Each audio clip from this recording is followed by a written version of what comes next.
I always remembered gratitude. I remembered to count my blessings because I had found out that helps me. When I count my blessing, it helps me. Mm, I watched my thoughts. I had to watch how I thought about life. If I thought about life in a negative way, I went down fast. mm. And I don't want to go down. I don't like it down there. Yeah, it's no fun. No. Welcome to Stories of Hope in Hard Times, the show that explores how people endure and even thrive in difficult times, all with God's help. I'm your host, Tamara K. Anderson. Join me on a journey to find inspiring stories of hope and wisdom learned in life's hardest moments.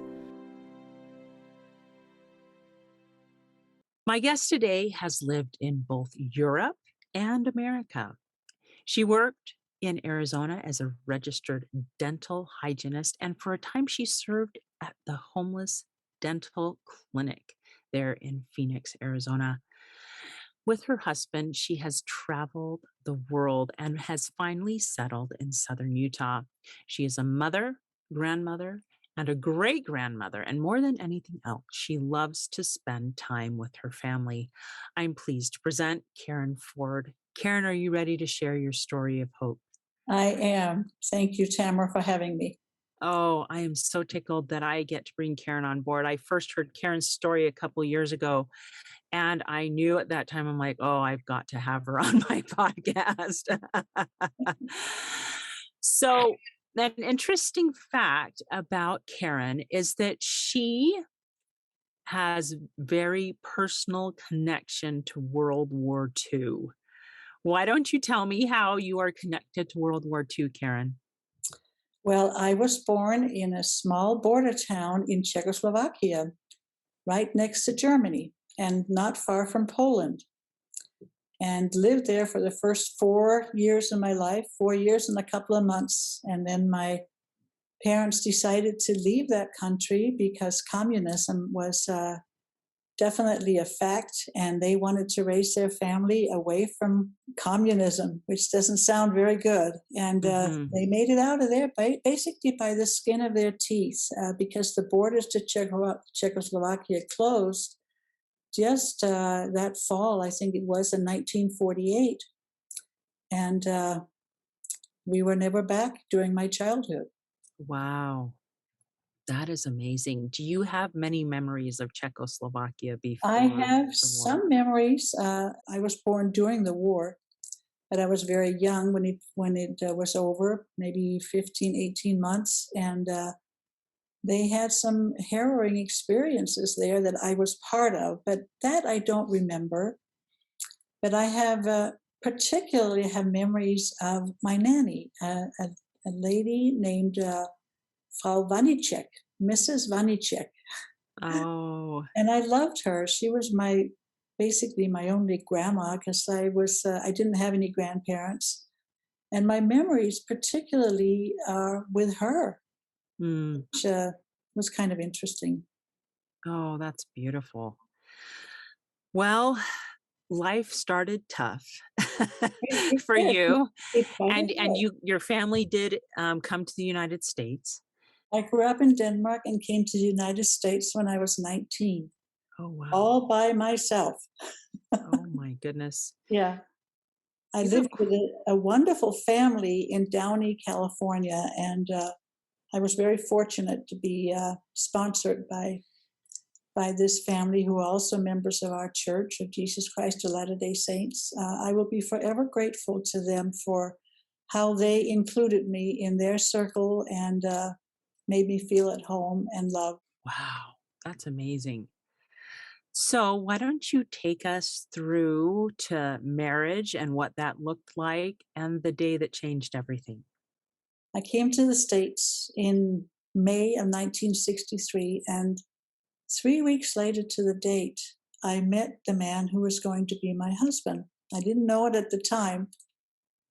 We had been to Griffith Observatory for a young adult outing, and he joined us. We had only known each other about a month at that time. And he picked me up and swung me around as we were looking at all the stars of the universe. And he whispered into my ear, "I'm going to marry you." And I remember thinking, yeah, right. I don't think so. I mean, I barely knew the man, and I didn't think that was going to happen. But it did a year later. In 1964, we married. This is after learning that he had been married before. That not only was he divorced, but he had a son and a daughter. They were 7 and 6 when we married. It was a big step to take, but it worked out. We had about 3 years before we started having our own children, and we had a good life. He was a good husband, and I became a dental hygienist after my second son was born. So here I had 4 children at home, and he was extremely supportive during that time, helped me through, talked me into it, as a matter of fact. We had 7 years after I graduated. My husband was a pilot when I met him. He was a fighter pilot in the Navy, decided to leave the Navy. And then he, of course, eventually wanted his own airplane. That was always his dream, to have his own airplane. We had some very nice trips, went to a lot of places as a family, took the kids skiing up in Arizona too, and in Utah, and in Colorado, and went to California up to Mammoth and went skiing, and visited his family in Laguna Beach, flew into Newport Beach, and everything was well until one day it wasn't. Tell me about that day. My son, who was 15 at the time, he was going to go with the young men and young women on a trip to Lake Powell. The ward had planned an outing for the young men and young women in our ward. And Ken could not join the group the same day as they were leaving, so his father offered to fly him up. And we were going to go as a family on this trip. And then, because it was a Thursday that he was taking my son up, I would have to cancel my afternoon patients because that was the only day I worked. My 2 youngest were 4 and 6. My daughter was 6. My son was 4. In order to go up there as a family, I would have to cancel my patients for the afternoon. And I decided I didn't want to do that. And so I decided I'm going to stay home. At that, my son, John, who was 12, said, "Well, Mom, if you're not going, I'm not going." But the 2 little ones were so excited to go with their dad on this flight to take Ken up to Lake Powell. And my husband had made arrangements to meet with one of the leaders to come to the dock and pick up Ken. And well, that morning my children were always awake to say goodbye to me when I went to work, my little ones. That morning they slept in because it had gotten quite late the night before. Here I go to work anyway. I think about my family as I'm going. My husband's going to have a big day because he has to take kids to different places. The little ones had to go to a babysitter, and the other 2 had other places to go. So, and he still had to go to his office. I get to the office, the morning is going fine, and we come to the afternoon, and my 1 o'clock patient has canceled. And the doctor says canceled too. And as we were waiting for the next patients to come in, the whole afternoon cancels. This has never happened before, that everybody's schedule cancels. That hasn't happened. So he decides we're just going to close the office. And I get home, and because it was late the night before, I'm thinking all the way home, I'm thinking about this nap I'm going to take in a quiet house. I get home, the garage door opens, and there's my husband's car in the garage. So he hasn't left yet. He's still there. And I'm surprised because I expected him to be gone. But he was running a little bit late, and he asked me to go get the kids, the little ones, from the sitter. And I'm getting ready to say, that seems silly because you're literally going 5 minutes out of your way to get to Scottsdale Airport. And it's going to be a half hour round trip for me to get them. Mm-hmm. Why don't you just go get them on your way Mm-hmm. so I can take a nap? That was what that's what I wanted to say. But somehow those words were like taken out of my mouth, literally. And instead, I agreeably went and got my little kids. And we had such a wonderful time at home, sitting around the table, eating ice cream and chatting and just being silly. And then eventually he came back with the other kids and they took off. But they ran out the door without giving me a kiss and a hug. And that never happened. Mm. I was going to call them back, and then thinking, the thought came to me, they're going to be right back. Don't worry about it. Let them go. So I did. And they didn't come back. Mm. They flew to Page, where they dropped off my son at WWII Marina. And then apparently came back to the airport, took off. Ken remembers them flying over the site of the camp where all the young men and young women were with their leaders. And my husband kind of tipped his wings like he always did coming home from wherever he'd gone. Mm-hmm. We would hear him flying over the house, and we'd run out and look, and he'd be tipping his wings before he would land at Scottsdale Airport. My son John and I went shopping that night. We went to dinner, and then we went shopping and came home about 9:00. And they weren't home yet. And I thought that was kind of strange. I was a little bit annoyed when I came in thinking, they should be home already. Why hasn't he called and let me know that they were going to be late? Well, they never came. It was a very difficult night because I kept thinking he's going to call me. I knew somehow that he hasn't called. He was always good to call me and let me know when he was going to be late. So I knew eventually that there's a reason why he hasn't called. He can't call me.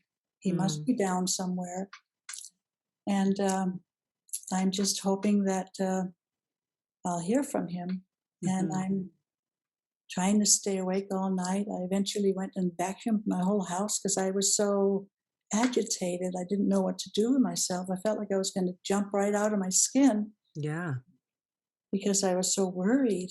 And then finally, about 2:00, I did lie down and woke up a couple of hours later, and I knew this is not good. And eventually called Scottsdale Airport, and they couldn't help me because apparently he hadn't filed a flight plan. So I eventually called somebody from our church that I knew was still home. He wasn't up at the lake. He was one of the counselors to the bishop. And then pretty soon my house filled with people, friends and friends from church and friends from the neighborhood. And they sent out search parties trying to look for them because nobody knew where they were. Right. And the last thing they had seen was flying over the camp. It was late afternoon by the time they located the plane. They had several planes out looking, and somebody had found the plane. And then 4 elders from our church walked into our house, and I could see them come through the windows. I was sitting in the living room by then, and I could see them come through the windows, and their heads were all bowed as they walked in, and I knew what I was going to hear. I remember as we were standing there and I'm listening to them, and I don't remember what they said. I just remember that I had this strange feeling like my knees were becoming jello, like they were filling with jello. And I was getting this strange sensation up and down my back. And suddenly it occurred to me that I think I'm going to collapse. And the minute I knew that, I realized I can't do that. My 12-year-old son had been picked up by friends and they had taken him to dinner. And I didn't want him to come home and find his mother incapacitated when he was going to hear what he was going to hear. So I stood there, and I'm sure that angels were supporting me because I didn't fall apart. I just stood there and realized took in what had happened, and in a way I already knew that was happening. I already knew that that was going to be what I was going to hear. Wow. So you were a widow at age what? 38. I was 38. 38, yeah. Wow.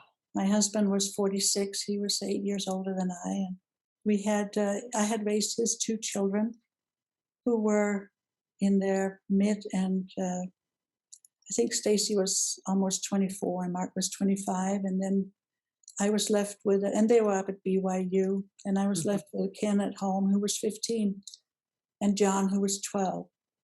And then your two little ones My died two with you. little ones died with my husband. Yeah. Oh my goodness. It was unbelievable. It was excruciating. It was Yeah. agonizing. It was beyond anything that I could really put into words. And yet, that whole day, as we waited to find the plane, I remember people were, literally wall to wall people in my living room. And I remember feeling like I was enveloped in a cocoon of love that was coming from above, from heaven above. It was the most amazing experience. I was trying to take it in, the juxtaposition between that and knowing what I was going to have to face, possibly face.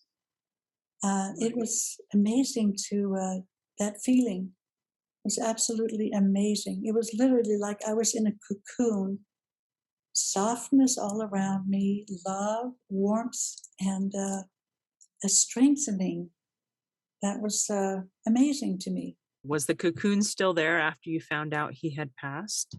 It came and went. It was still there the whole time. I had experiences of being strengthened in ways that I can't really even put into words, because it was so amazing that it was part of that cocoon of love. Mm-hmm. Like I was enveloped by something much stronger than I. Mm-hmm. And that truly was there to support me and to sustain me through this.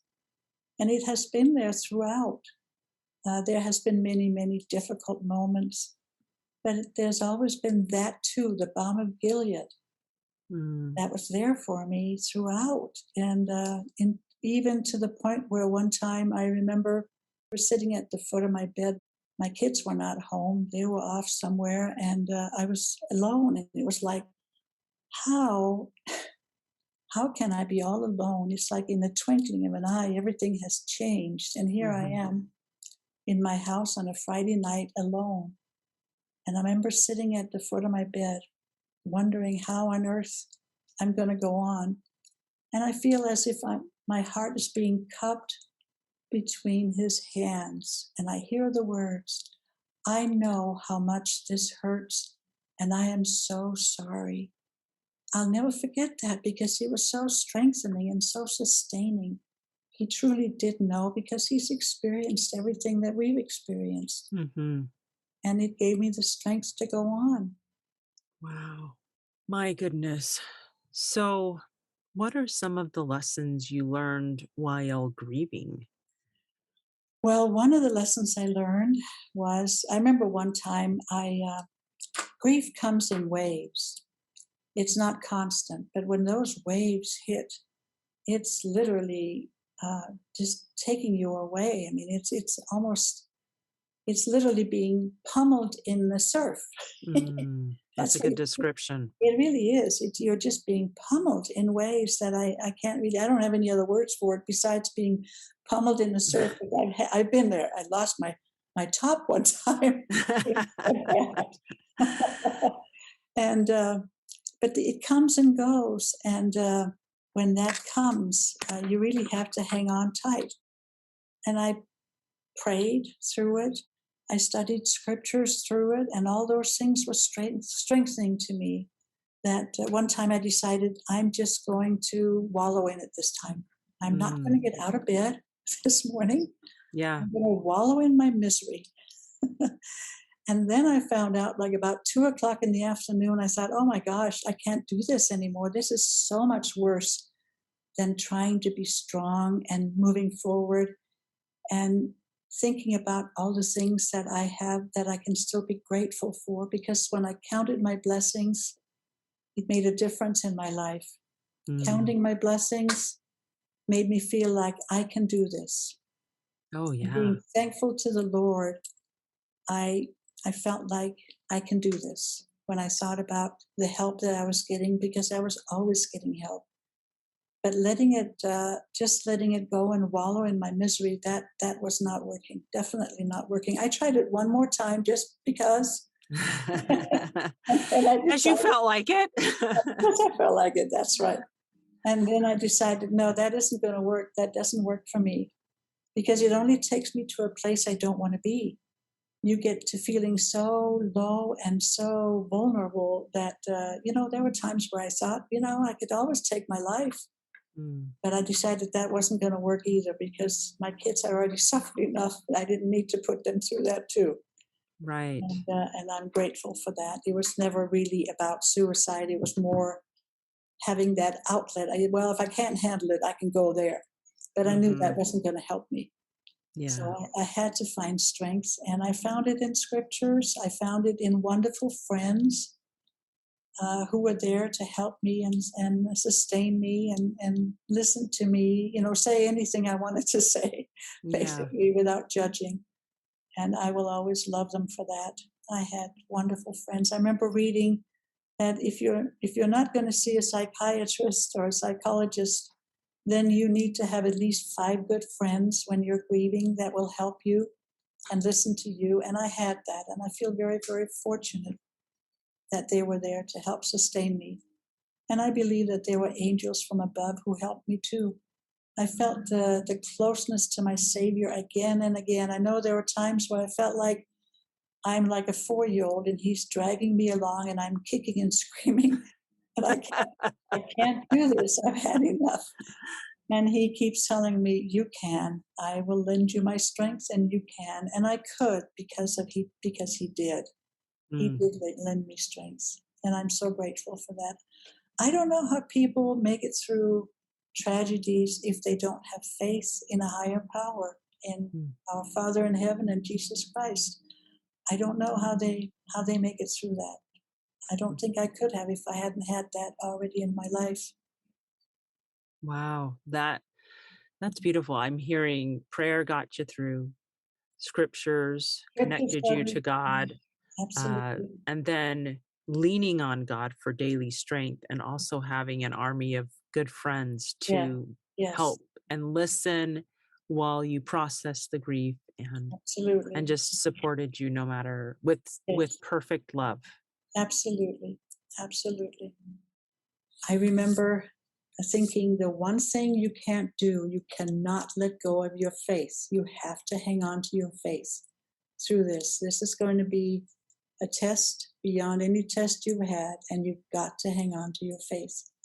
I just remember that. I don't know if it was my own thoughts or somebody else's, but it was definitely very clear. It's all I had left was Mm, my faith, literally. mm. Wow. I love that. You got to hang on to your faith. And I've talked about that before on the show, that often we hit rock bottom moments where it's almost like you're at a tipping point. Yeah, Almost like you're standing in the middle of a teeter-totter, and you can either tip absolutely. towards faith, or you can tip away from God because you're angry because Yeah, your husband and your kids died in a plane crash, right, right. and so it's a moment, a pivotal moment of Yes, decision. absolutely. Now, you shared that there was a quote that you read recently that has come to be even more meaningful to you. It says, "You can't wait until life isn't hard anymore before you decide to be happy." Right. That is the thing that when it happened, my sons were 12 and 15, and I thought they haven't even lived yet, and Mm, neither had the older children. They were still in their early mid 20s, and I thought, I don't want this to take away their chances to be happy. I don't want this to affect them in a negative way. We have to find happiness, mm, and we try to do those things that would help us be happy. And I think it took a long time, but we have all, worked at being happy. We've all had our experiences in life, but we made the best of things. And life has been good in spite of that. That's the amazing part. There are times where I feel like I have to pinch myself. How can I be happy? Mm, But I am happy. hmm. Very Yeah. What were some of the things that you guys did to try to be happy after a devastating loss like that? well. My boys and I took the boat out. We had a boat. We used to go up to Lake Swirl or Lake Canyon or Canyon Lake and go water skiing. And I had never taken the boat out by myself before, but I learned to do that. And we would take friends along and we would just try to live our lives and do the things that were fun and invite people over, even though we felt like a broken down family. Because one day you're sitting at the dinner table with a lot of you, and all of a sudden there's only three. Mm, And we would sit and eat our dinners with tears streaming down our faces. But we had to go on. We just had to push through. And we would go to Laguna Beach where Grandpa and Grandma lived. And my parents would come from Denmark and visit. And we would just do things with friends. mm. And Does it get easier? oh, definitely. I do believe it does. I know people say you never get over it. I Hmm. don't think you get over it because it's always part of your history, but you get Yeah. through it. And I remember there was a time for a long, long time where I felt I'm walking through a dark tunnel, and all I see is a pinprick of light. But I'm going to walk towards that light, and eventually it's going to open up for me. And I did. I just kept walking towards that light. And eventually it did open up. I came to the other end of the tunnel, and it was a different life. It was a completely different life, but it was still a good life. Hmm. And I think I always remembered gratitude. I remembered to count my blessings because I had found out that that helps me. When I count my blessing, it helps me. Mm, I watched my thoughts. I had to watch how I thought about life. If I thought about life in a negative way, I went down fast. mm. And I don't want to go down. I don't like it down there. Yeah, it's no fun. No fun, it is no fun. So I don't want to be there. And I remember in my darkest moments, I always remembered I have not yet suffered like Christ has. He has suffered for each and every one of us. He has been through everything we've been through because we're told that. He doesn't just suffer for our sins, He suffers for all the things we experience, all the Mm, difficult things, and He guides us through it. And I know there were times where He carried me, just mhm. like it said in that footprint story that I loved. I heard about it after the accident happened, and I loved that story because that's how I felt. Like there were times where He carried me because I could only see His footprints. Mine Mhm. weren't there. Yeah. No, I completely I And completely agree. and those things buoyed me up. Those kept me going. Well, and I also love that you mentioned being grateful, especially with Thanksgiving being this month. I think it's so pertinent that we remember that gratitude can help us look on even the hardest days with a ray of sunshine. You know, it Absolutely. doesn't take the sorrow away, No. but it helps change our thoughts Yes. towards being positive. Yes. I know that psychologists have proven that if you even write down 3 things you're thankful for every day in a journal, that you will be more happy. Absolutely. It makes a huge difference. I remember Wow. coming across this saying, this was a couple of months after the accident. There were times where I felt like I'm hanging on a rope and I'm sliding down that rope Mm. and there's no bottom below me. Oh wow. It was a quote by Franklin Roosevelt. When you get to the end of your rope, tie a knot in it and hang on. Well, when I saw that, I remember thinking, I'm going to tie that knot right here so that I can stand on that because really my faith had brought me along as it was. Hmm. But now that I had that knot on the rope, I knew that I'm not going to go down that precipice. It doesn't matter there's nothing below me because I can stand on that knot. Mm. And that meant so much to me as I read that. Oh, that's But beautiful. I also remember that I read I remember going to bookstores and finding things about books to read about grief. And one of Yes. the things that I remember reading was that if you watch your thoughts, it'll help because you can really only your thought is like your thoughts are like a stage, and you can really only think about one thing at a time. You can choose what thoughts you allow on that stage. Or if you have thoughts that take you down, dismiss them and Mm. choose good thoughts. And that made a difference. I could Wow. control what was on the stage in my mind. Because it's interesting how when you have a tragedy like that, it really, a loss consumes everything. It kind of has a life of its own. Mm-hmm. It's always there with you like a shadow for the longest time. Not anymore, but for the longest time. It was there like a shadow right behind me all the time, right beside me, sometimes ahead of me. It was all I could think about. Mm-hmm. And that makes things very difficult because you can't hold those thoughts all the time. You can't stand them. It's too much Mm-hmm. to be It's too burdened. heavy. It's too heavy to carry. And as I learned to deal with that, and I just know that Christ was there to carry my thoughts, to carry me many times when I needed it. Mm-hmm. We're going to take a quick break, but when we get back, we'll have more lessons, tips, and things you can apply to your life. Stay tuned. Hey, my friends, are you looking for a meaningful Christmas gift this year?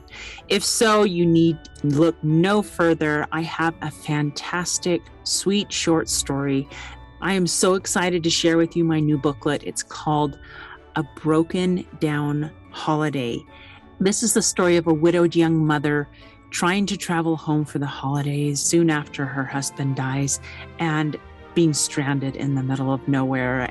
And some of the hard things that she experiences and some of the miracles that you wouldn't think were miracles that she had happen.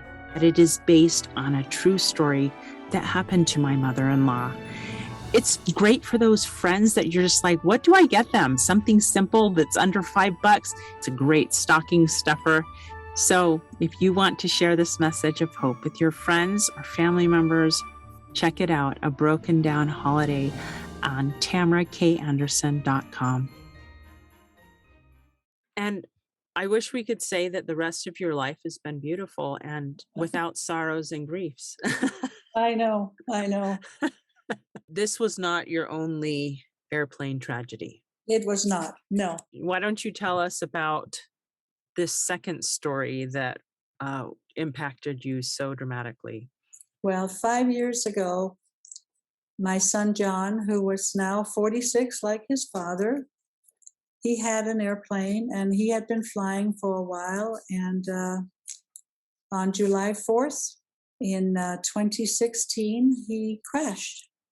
And with him was our 17-year-old grandson, his oldest son, and one of Max's friends. Oh, wow. So again, we lost 3.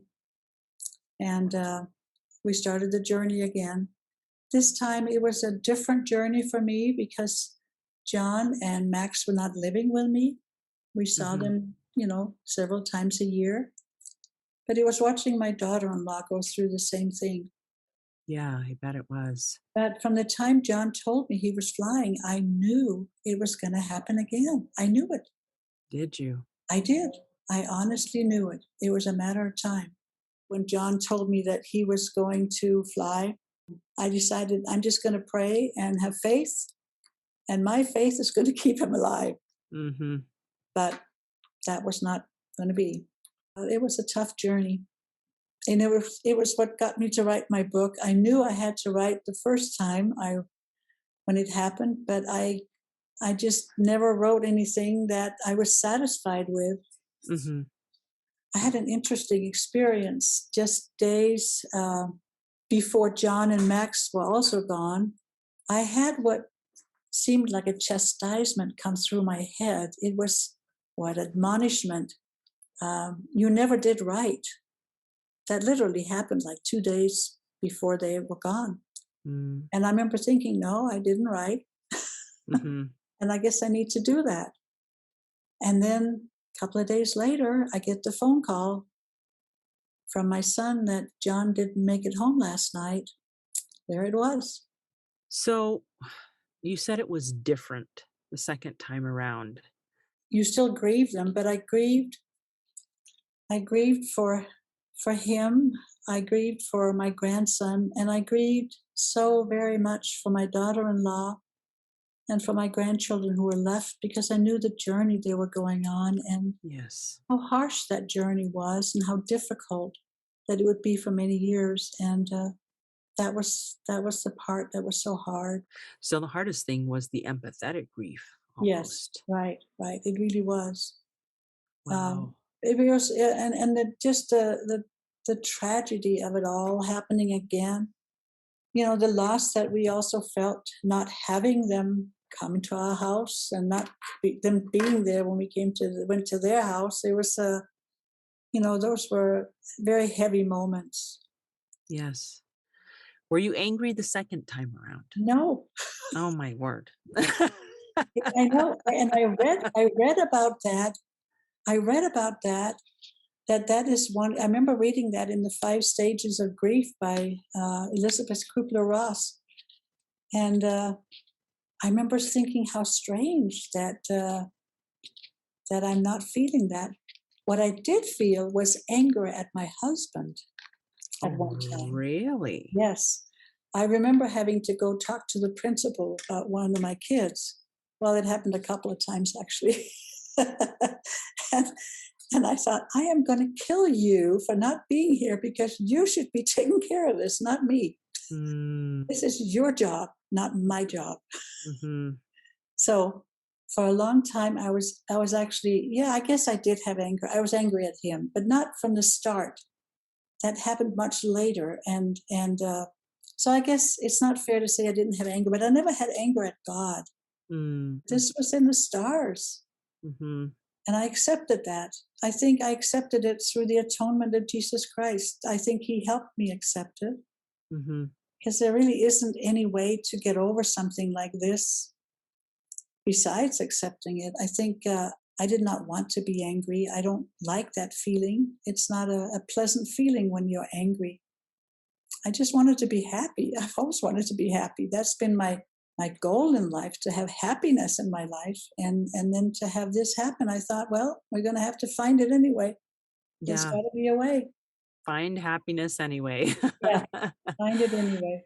So the carrot you can dangle to people who are grieving at this point is happiness can and will come again eventually.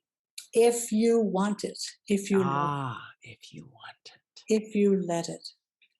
I think if you don't accept what has happened, because you really do have to accept it.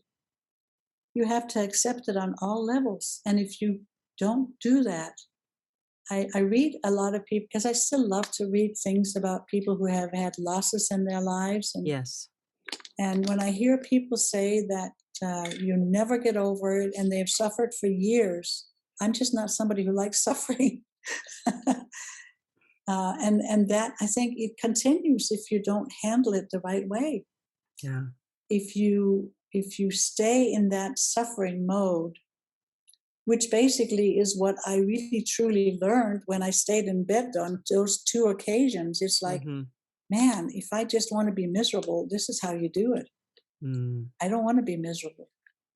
So giving yourself limits to grief, saying, okay, I will feel miserable.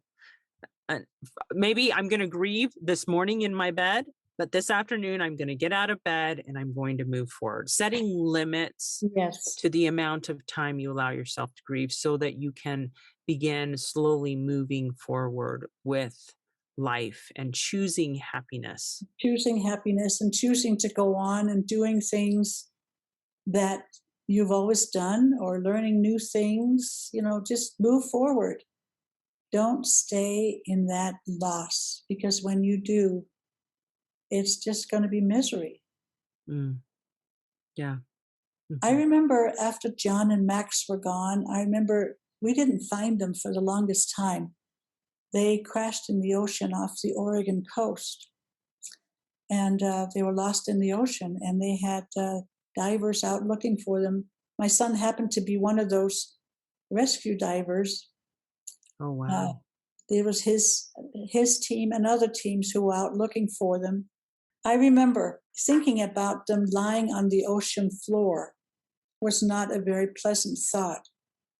And I would change my thoughts to thinking about where they were now, Mm. because I knew that they were in heaven, whatever Mhm. that means. And I don't know what that means. I don't know that any of us truly do. Right. But we know that there's another life there. Life doesn't end when we die. There's life beyond life. Mhm. And I thought about them getting involved in all this new stuff they had to learn in this new place that they were in, and thinking about them that way as opposed to having them lying on somewhere that we didn't know on the ocean floor was helpful for me, because Yeah. I remember thinking, when I think about them that way, I can almost be happy for them. We're Yes. the ones who are bad off. We're the ones who have to be without them. And my grandson even said that. He said, they're really the lucky ones, aren't they, Grandma? Oh. Yeah. He, he was It's those of us who are left right. behind that Exactly. struggle, right? Exactly. Right. Yeah. So we have to kind of bring this all around to your happy ending. Tell us about the wonderful man you finally found and married. You're married again, right? I am. I have been married. It'll be 35 years this December. It was 4 years after I was widowed that I met my husband.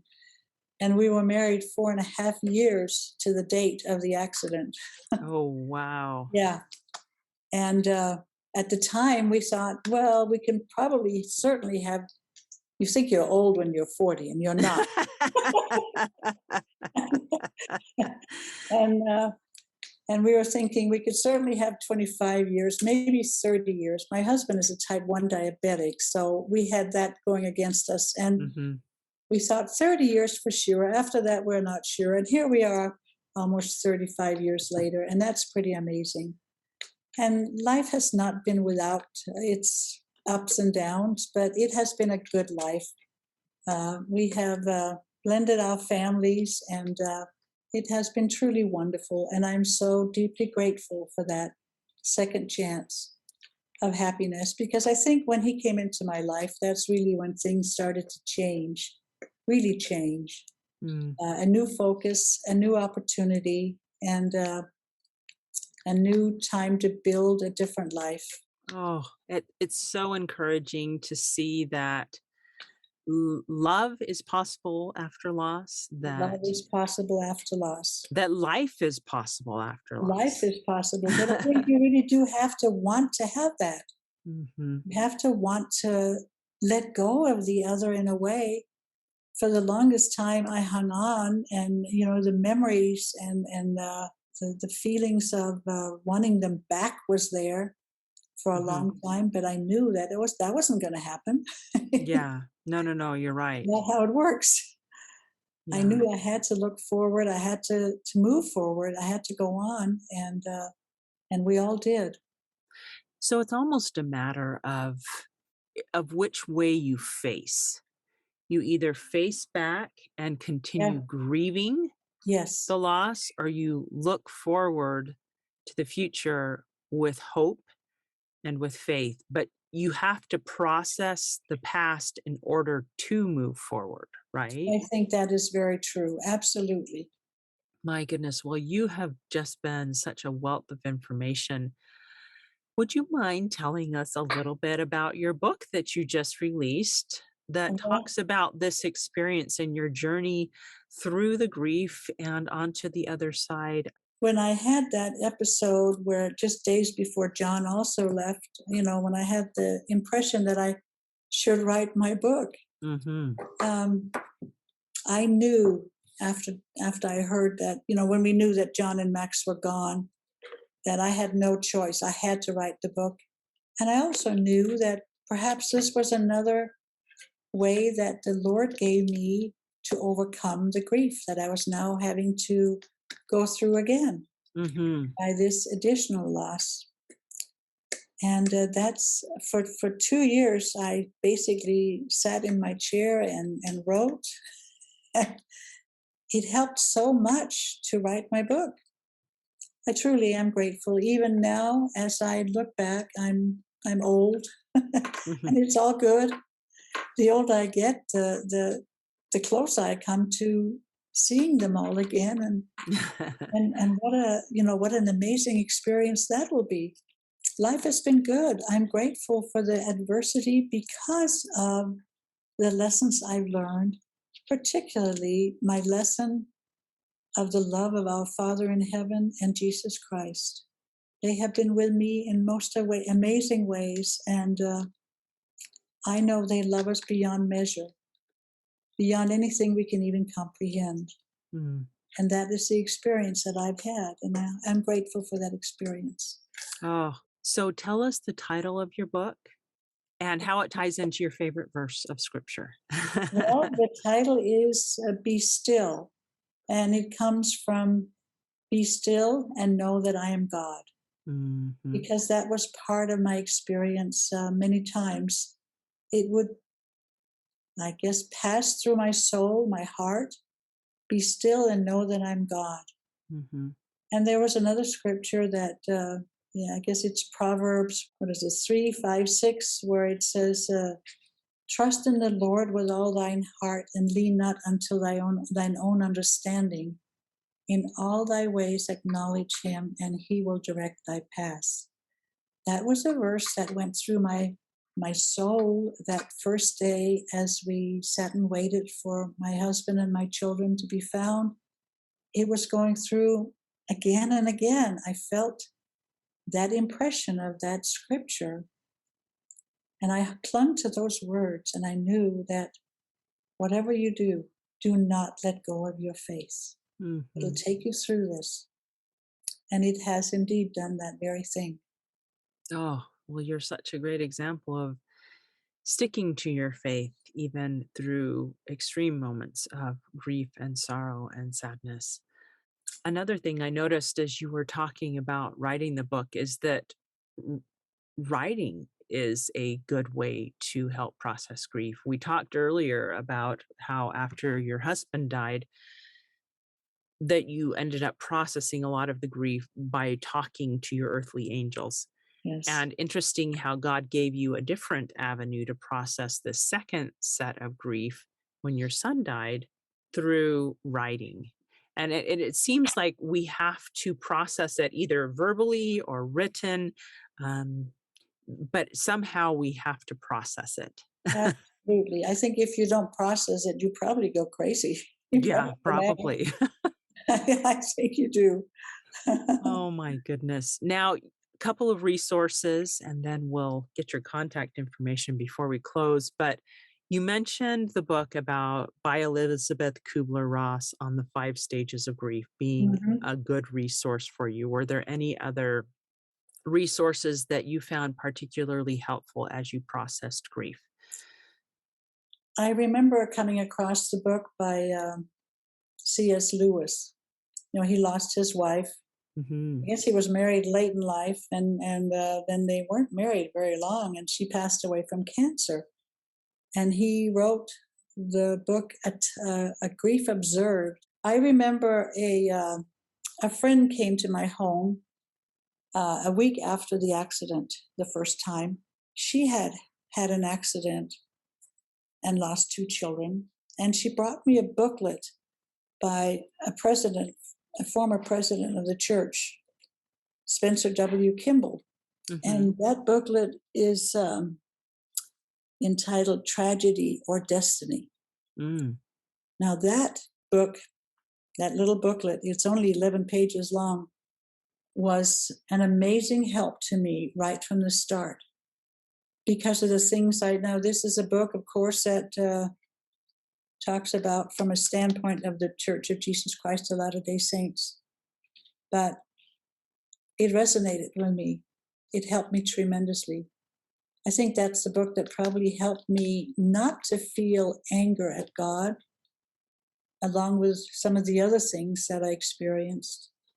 To me, it explained, tragedy, is it a tragedy or was it their destiny? It was just an amazing little booklet. Oh, well, those are wonderful resources, and we will put those up in the show notes so that people can find copies of those as well. Now, before we close, there will be people out there who will resonate with you and your story, will want to buy your new book. Will you please tell us where we can buy your book, Be Still, and how we can connect with you on social media? Okay, the book is available on Amazon and also on at Barnes & Noble. Wonderful. No, that's great. And we can find you on Facebook, right? On Facebook, yes, I'm on Facebook. So on Facebook as Karin L. Ford. Right.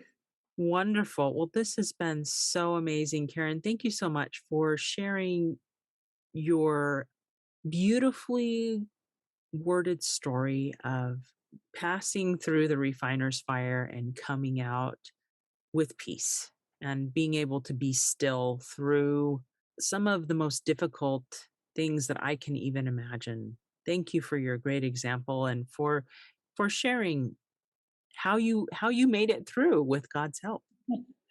Well, thank you so much, Tamara. I appreciate it so much having me on here. Thank you for that. Hey, thanks so much for listening to today's show. If you like what you heard, subscribe so you can get your weekly dose of powerful stories of hope.